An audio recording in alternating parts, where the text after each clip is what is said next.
Evangelicals have been a mainstay of the Republican Party since the Reagan era. Any serious desertion could be disastrous for the party.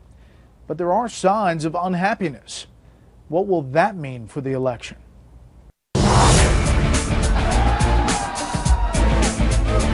We have now godless secularism that is running our country, that is running our government. It is a bitterly cold day in Concord, New Hampshire. Despite high winds and freezing temperatures, hundreds of supporters have descended upon the Capitol building to hear Reverend Franklin Graham, son of evangelist Billy Graham, speak. This may be the last opportunity we're going to have as a nation.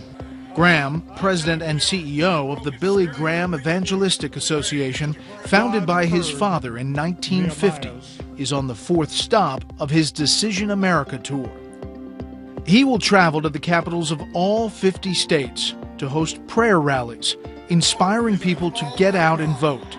And he hopes they will vote for politicians that will bring back what he says are Christian values that have gone by the wayside. And let's elect men and women to office who will lead this nation back to really being one nation under God. That can truthfully say once again, in God we trust. I think the government's doing a pretty lousy job. People are more hopeless, that they don't feel that there can be change because we've been promised things for a long, long time.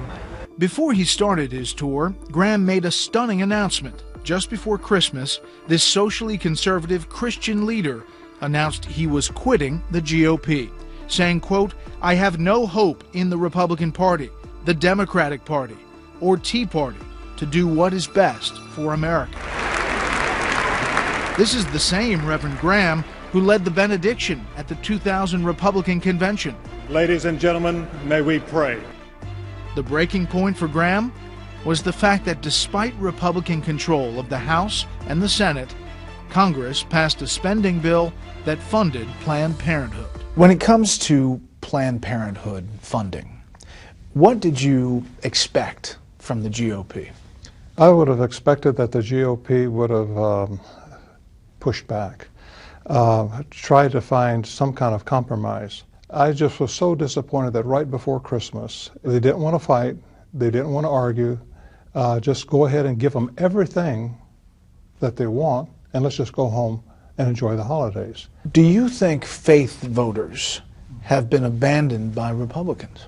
I think faith voters are taken for granted, that the Republican establishment just assumes that the faith voters are going to vote for them.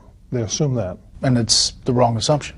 I think it is, and that's one of the reasons why I've taken this effort for these 50-state tour. I want to get Christians, evangelical Christians, to vote.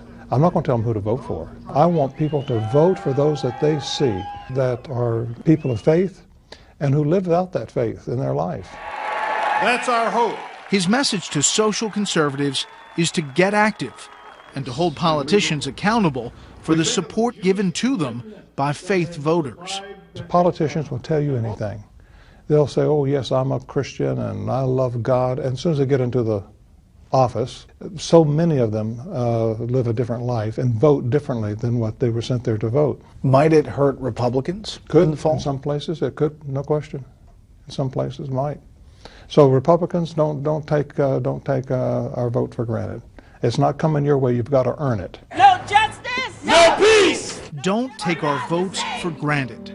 It echoes what we heard from the Black Lives Matter movement earlier. Both parties have certain constituencies they rely on.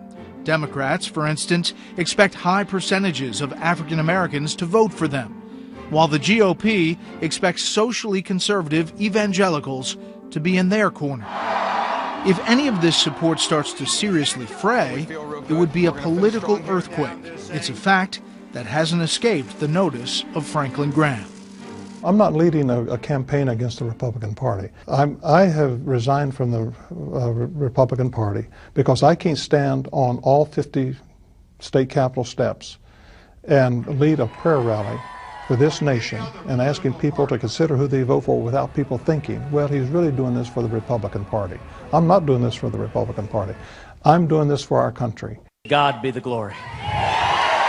It is safe to say that results of this political season so far have put the Republican establishment on notice that religious voters mean to be heard. Do you see this election as more important than others? No question, because I believe there are people in Washington that have the intent of changing our Constitution, and I think the ballgame will be over when that happens. I think this may be the last opportunity we have if we don't take it and speak out. Speak out he has, and it seems people are listening. I've never voted a day in my life, but I'm going to register to vote this year. We've lost hope in our government. We've lost hope for humanity, and the way things are going is just doom or gloom. Do you see more anger in the country towards government than ever before? Oh, no question. And people are frustrated with Washington. They're frustrated with both parties. I agree with them. I'm frustrated. So do you sense, when you're traveling around, that people are going to revolt this time against government, this election?